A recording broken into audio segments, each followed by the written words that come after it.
cristão mundial. A gente sabe que a sociedade está mudando. Uma coisa que talvez nem todos saibam é que o cristianismo também ele está mudando na sua localidade geográfica. Como assim? Bom, o cristianismo por séculos, principalmente nos últimos 2 séculos, o centro do cristianismo foi considerado a América do Norte e a Europa. E missiólogos apontam que esse século que nós estamos vivendo é o momento onde o cristianismo vai transicionar geograficamente o seu centro para o sul, para o hemisfério sul do mundo. Então, provavelmente, no decorrer desse século, nós vamos ver locais como Lagos, na Nigéria, como Nairobi, no Quênia, como Seul, na Coreia, como Rio de Janeiro e São Paulo, no Brasil, sendo reconhecidos como os novos centros do cristianismo. E por que isso está acontecendo, ou o que isso tem a ver com o cristão global? Bom, o cristianismo já mudou geograficamente várias vezes o seu centro ao decorrer da história. Se você for pensar, o cristianismo começou onde hoje conhecemos como Oriente Médio. E quando o Império Romano caiu, o centro do cristianismo era o norte da África, onde Agostinho e outros teólogos eram formados e também muniam a igreja com teologia. Depois do Império Romano ter caído, os bárbaros que derrotaram o Império Romano foram evangelizados e o cristianismo cresceu na Europa, se tornando o grande centro do cristianismo por séculos. Com a expansão, com a reforma protestante, a descoberta do Novo Mundo, a América do Norte, juntamente com a Europa, se tornou os grandes centros do cristianismo nos últimos séculos. Mas isso tem mudado.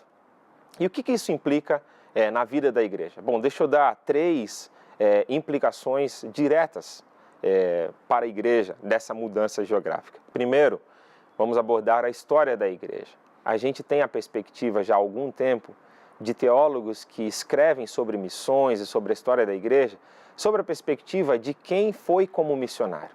E agora o que está acontecendo é que com o desenvolvimento teológico, missiológico desses novos campos missionários, desse hemisfério sul, aqueles que foram evangelizados estão começando a contar história nas suas próprias perspectivas, enriquecendo a história da igreja, dando novos ângulos e perspectivas à história da igreja. A teologia também está sendo enriquecida, porque cada vez que o cristianismo move o seu centro geográfico, novas perguntas surgem no cristianismo.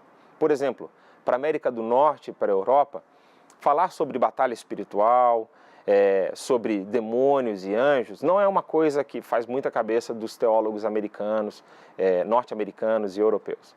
Mas é fundamental numa teologia latino-americana, numa teologia africana, uma teologia asiática, você abordar essas questões, porque a sociedade ela é baseada num mundo que passa, num mundo sobrenatural.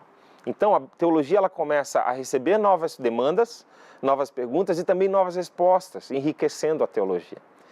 A última coisa que eu também queria abordar como aplicação ou como implicação dessa mudança é uma mudança missiológica, porque aqueles países que eram os enviadores, por séculos nós tivemos um movimento missiológico unilateral. Os países norte-americanos e europeus enviavam e o resto do mundo recebia.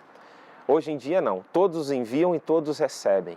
Nesse mundo globalizado e principalmente agora tendo o hemisfério sul como uma potência cristã, nós vamos ver mais e mais o hemisfério sul enviando missionários para o norte do mundo, revitalizando a igreja ali naquele local.